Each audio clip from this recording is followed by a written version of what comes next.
Okay, hello everyone. Here I want to provide tutorial on how to display battery percentage on Infinix Hot 40i device. Well, displaying the battery percentage on a device offers users greater control, awareness, and peace of mind when it comes to managing their device's battery life. So let's go to the tutorial. Okay, first thing first, open the settings menu on your device. Well, so here look for display and brightness option, then tap on it. Well, next you can scroll down till you find status bar and tap on the option.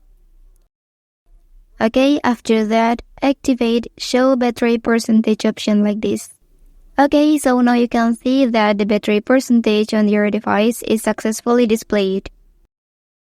Well, that's the tutorial on how to display battery percentage on Infinix Hot 40i device. If you are helped by this video, don't forget to like and subscribe to get other information from this channel. Thank you.